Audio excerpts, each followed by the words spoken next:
Welcome back to The Small Nonprofit, the podcast where your passion meets action. Hello, everyone. Welcome back to another episode of The Small Nonprofit Podcast. Today, I'm here with superstar influencer, Matt Diamante. Hi, Matt. Hi, I wouldn't consider myself a superstar. I am just a guy trapped in this room, basically. I think that you're doing really cool stuff, and I'm so glad that you agreed to come onto the podcast and tell us all about it. Matt, for people who don't know what you do, can you give us a quick intro?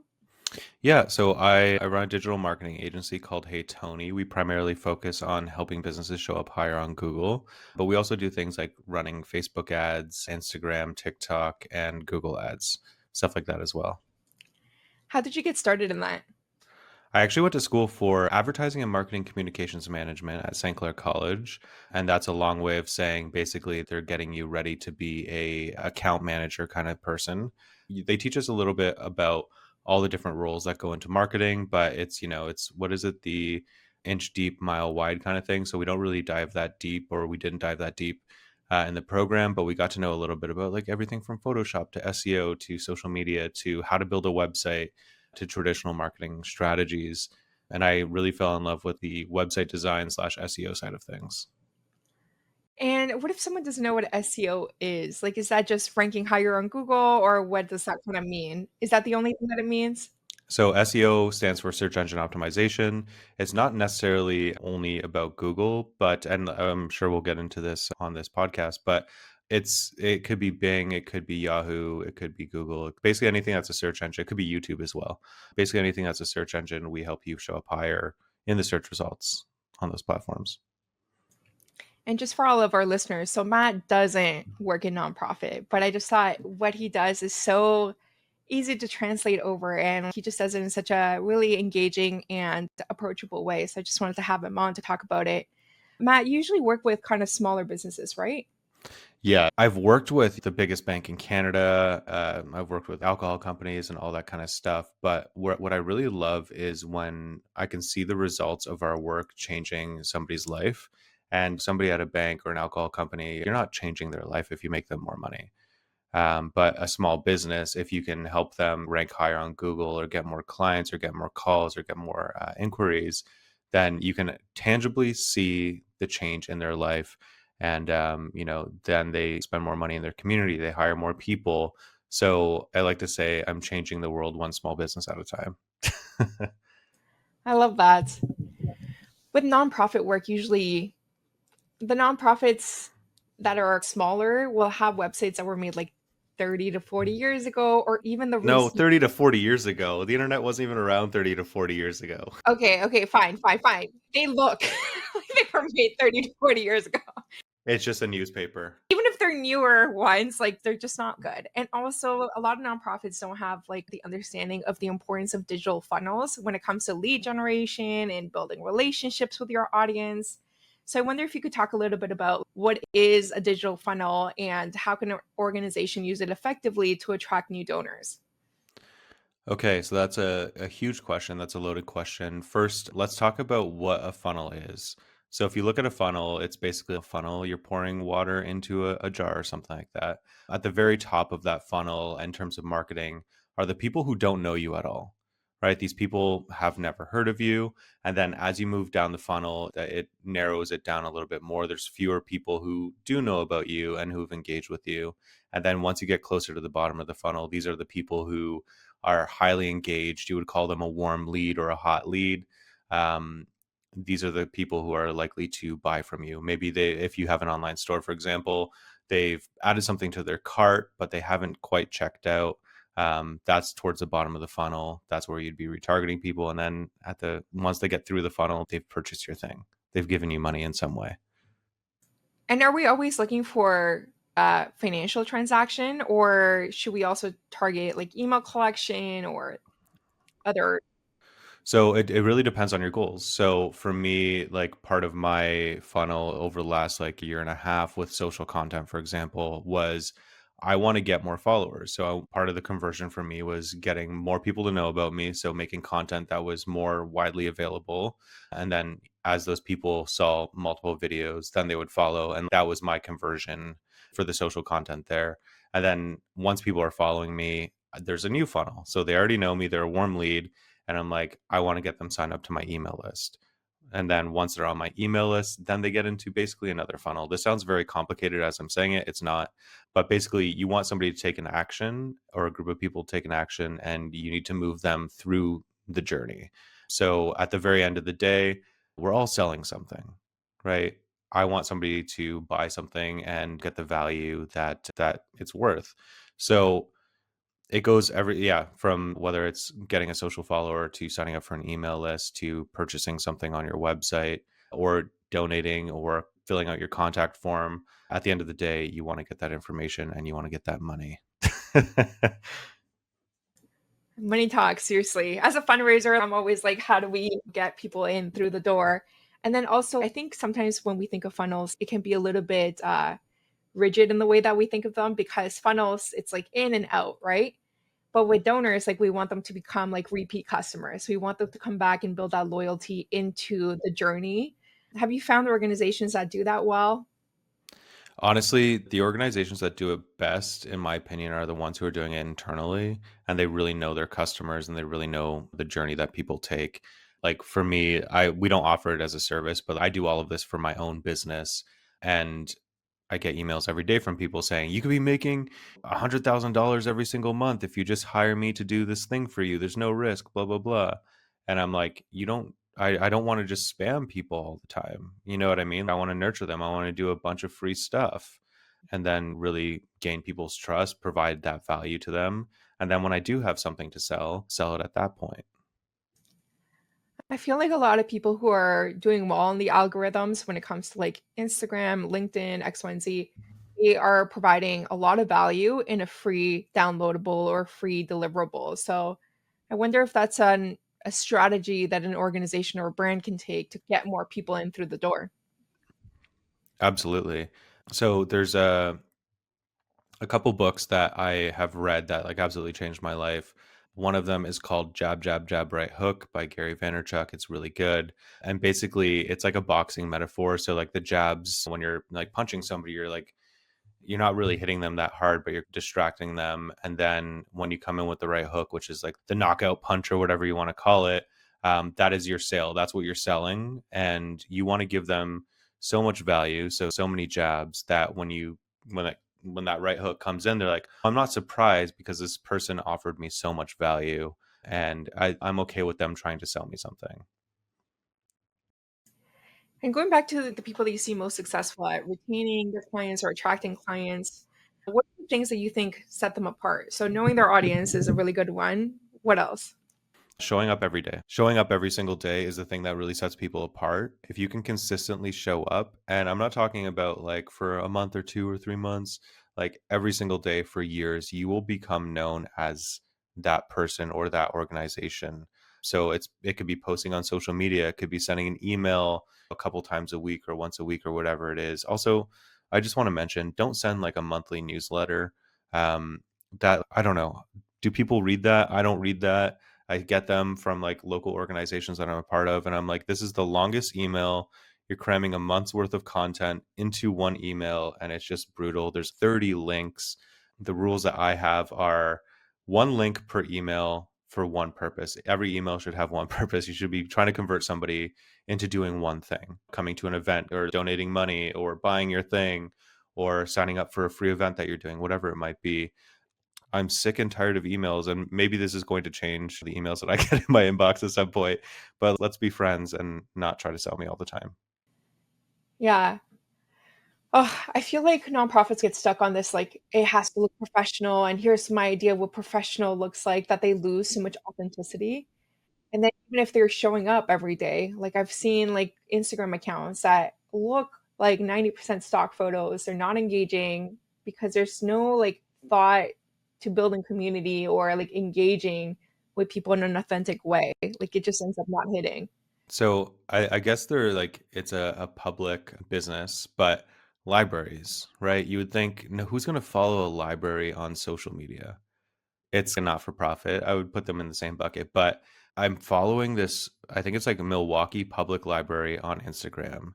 and they are so good. Like I don't live anywhere near Milwaukee. I live in Canada. So like why am I following a US based public library? Because the content is so good. It's so funny. And they're not putting their logo on anything. They're not like it's just you just have to go check it out. They're really good. But that's like you can make the same kind of content with a not for profit. If anything, seeing like a very polished piece of social content, or whether it's a picture or a video or reel, that might dissuade people and be like, oh, this is clearly an ad. I don't want to watch it. And it makes people feel like you don't need the money also. That's something that I found, right? It's too professional. This looks World Vision level of budget, and you're a grassroots little organization. Like it's so much better to just do a quick selfie style video that shows the work and it shows you walking around. So we actually did run some ads for World Vision a couple years ago. And like the amount of, I think there was like 3 or 4 agencies like working on the actual ads and like all this kind of stuff. And I'm like, man, that's so much money that is going to agencies and going to media spend to get donations, which like it does work, but it's wild to me. I'm like, there's a lot of stuff that you could do in house. And we weren't like, none of the stuff we were doing was really that complicated. Yeah. Like an intern could do it if you just were doing, if you had a little bit of insight and knowledge into running ads. I would love to get your insight on this question that is now bubbling in my mind. Okay, so as your organizational voice, you could have your super professional, like voice in the sky, not really attached to anyone, right? You could have one person who is like your ED or your program director or whatever, or you could have a character like Duolingo or Wendy's, right? What do you think would be most effective for a nonprofit? And have you seen nonprofits actually use like the character route? I haven't seen the character route. I don't really see that much coming from nonprofits except for the local people that I know and I've met at events. Um, I will follow like the nonprofit socials, but like again, I'm just going to rant for a second. The one was using QR codes on Instagram. Like, how do you want me to scan this? I'm already on my phone. Like, what? Why are you putting a QR code as your Instagram post? That doesn't make any sense to me. Um, so just like I guess in terms of using a character, you could for sure use a character, but like I haven't seen anybody do it, and I sure haven't seen anybody do it successfully. Um, but whatever you're doing, make it consistent. Like I really like following some brands, or even just seeing their like other people repost.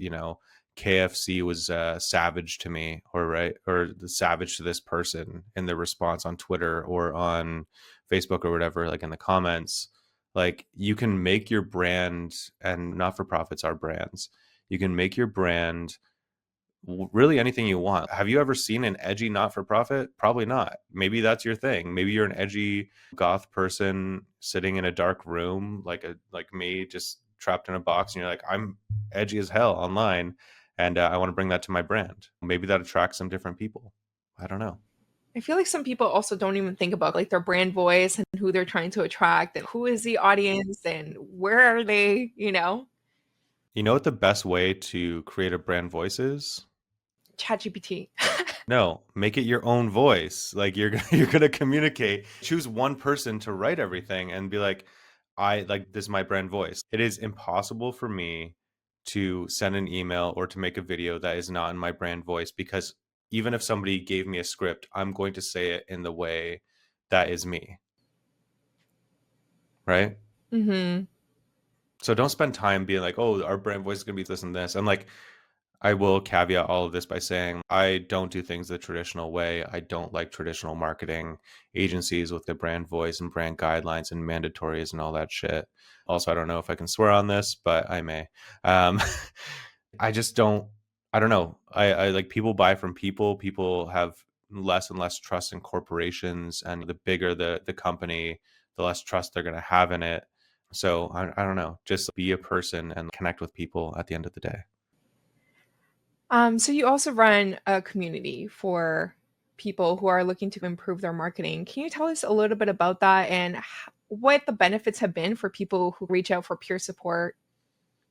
Yeah. So Basically, the community is called Hey Tony Insiders. I don't have registration open all the time because if it's open all the time, you get fewer people subscribing because they're like, I can join whenever I want. But if you're like, the doors are closed on Friday, I'm not opening them again. It's the length of time is indeterminate. It could be a couple months, could be 6 months, could be a year.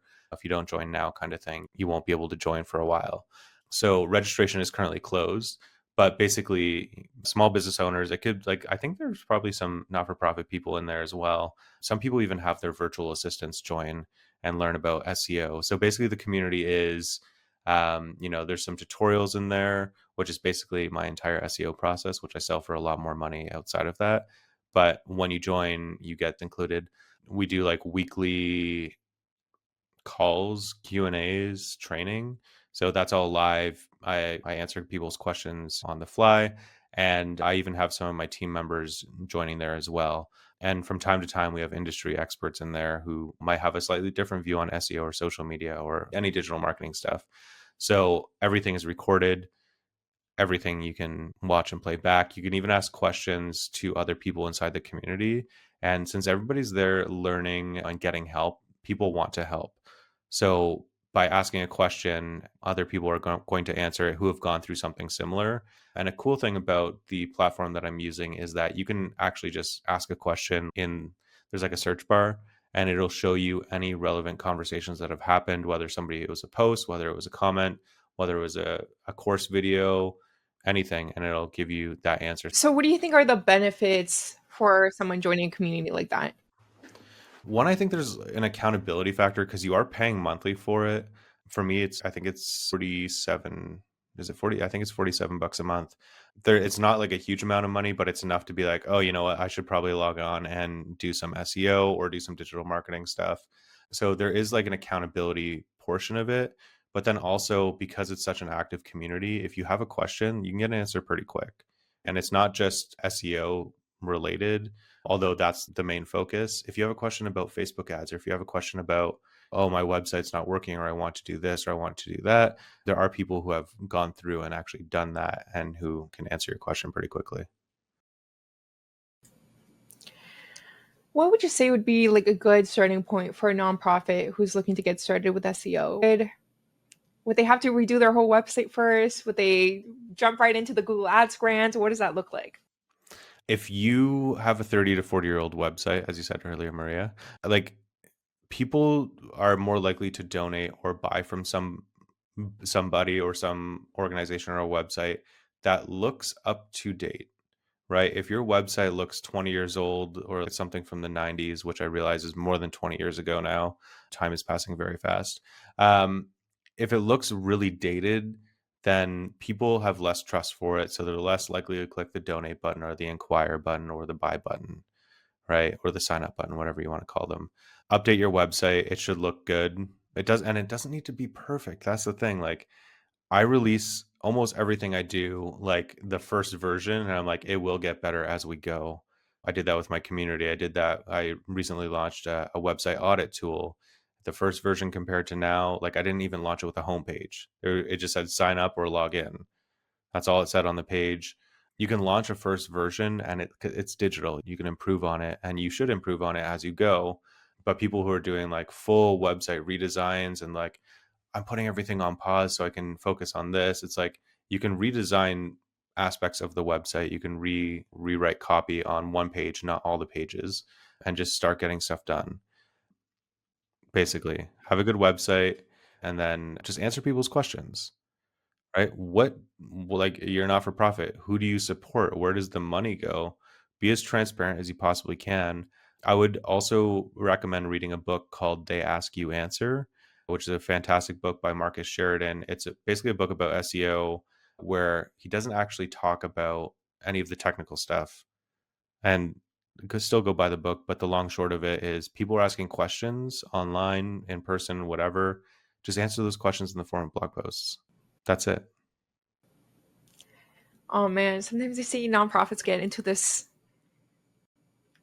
We need to be as specific as possible, and their mission statement ends up being unreadable. Like it's just so convoluted or complicated or jargony that just like people get stuck on that. Isn't a mission statement supposed to be like 1 to 2 sentences at the most? Oh yeah. Oh yeah, but it should make sense, that sentence. And it shouldn't be a paragraph, that sentence. Yeah, I 100% agree. Yeah, but it's like we convene events for business leaders and then you're like, what are you saying? Like it just gets kind of lost in the sauce. So having a good website, having good copy, having good funnels, I think are all super, super helpful.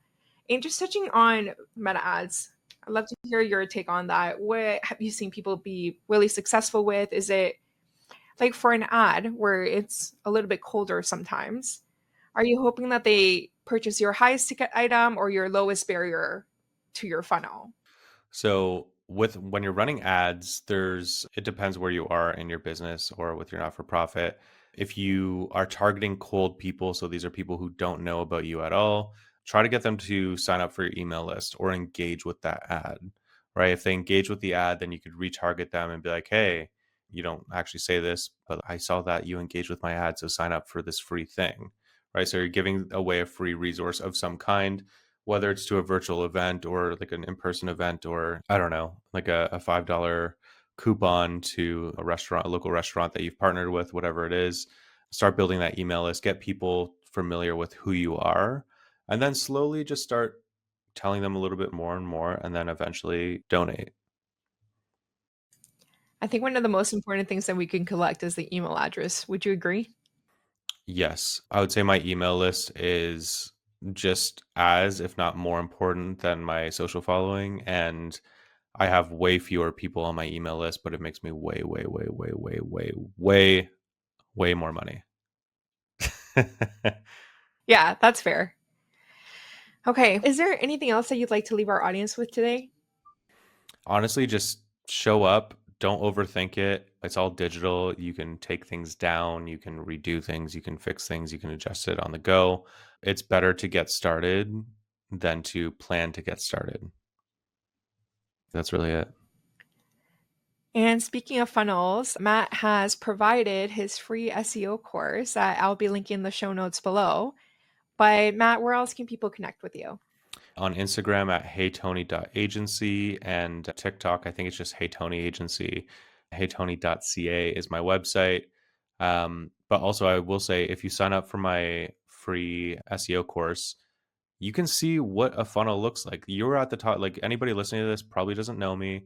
You can sign up for that. Like now, this is like I'm warming you up with this podcast, and then sign up for that free download, and then see the emails and see what kind of value I'm sending you. It's all automated. See what kind of value that you're being sent, and you can do something similar. Obviously, it's going to be very different for not for profit, but in terms of, okay, on day one you get this email, on day two you get this email, on day six you get this email, whatever it might be. And you can really see like when I prompt the sale, if that makes sense. And also, just another tip, sign up for other people's email lists, like sign up for marketers emails lists, or email lists, because they are good at what they do. They're good at converting people. And if you watch what they do and not what they say, if that makes any sense, sign up for their email list, look at how often they're sending emails, look at what they're sending, look at how many links are in those emails, right? Look at, did they format it, or like have a crazy design, or is it just text, right? I can almost guarantee it's likely just text with one link, one call to action. Yeah, that's the last thing I have to say. I love that. Sign up for other people's emails, which is something that I always do. It's, oh, this person has a great funnel when it comes to like their grow your hair course on Instagram. Like Yeah, I'm sold on this funnel, right? So just having the opportunity to go and explore your funnel like right now, I think would be a really good learning opportunity for people listening. But yeah. You'll also get hit with ads as well. So you can see what those ads are on socials, right? And then as you move through the funnel, you will get hit with different ads. Like you can see the kind of creative I'm using. You can see if it's a video or static, right? If it has my face or if it has text. Like there's so many things that you can see just by spying on other people, if you will, going through their funnels. and it's stuff that you can learn that someone has spent years learning themselves. And Oh my God, not even just learning, like crafting and testing and spending all this money on like running A versus B version. One of my favorite things to do when I'm like trying to come up with ideas for ads or even a landing page, like a sign up page, is I will go and look at some people that I'm like, I know these people make a lot of money. I know they have like a huge email list. I know they have this or that, whatever I'm trying to do.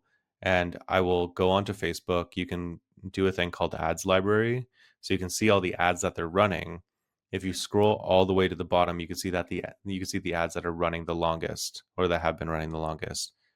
Those ones are converting. Why would they be spending money on those ads if, they weren't converting? So look at what the ad is, like what the visual is, look at the text, look at the offer that they're making, and then click on it, and it'll bring you to their landing page.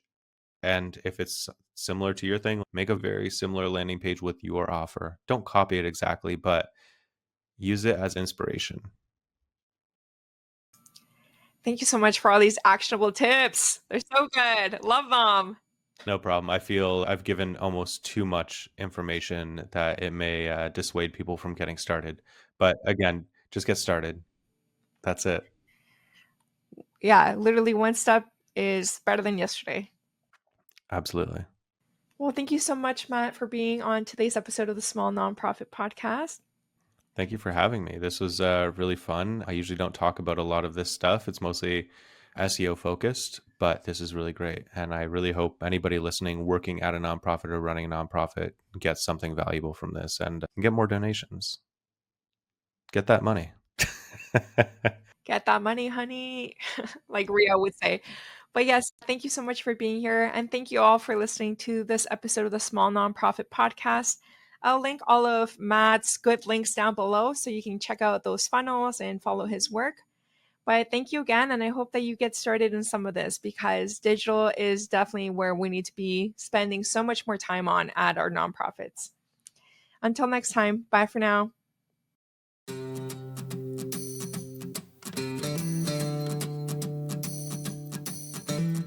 Thank you for listening to another episode of The Small Nonprofit. If you want to continue the conversation, feel free to connect with our guests directly or find me on LinkedIn. Let's keep moving money to mission and prioritizing our well-being. Bye for now.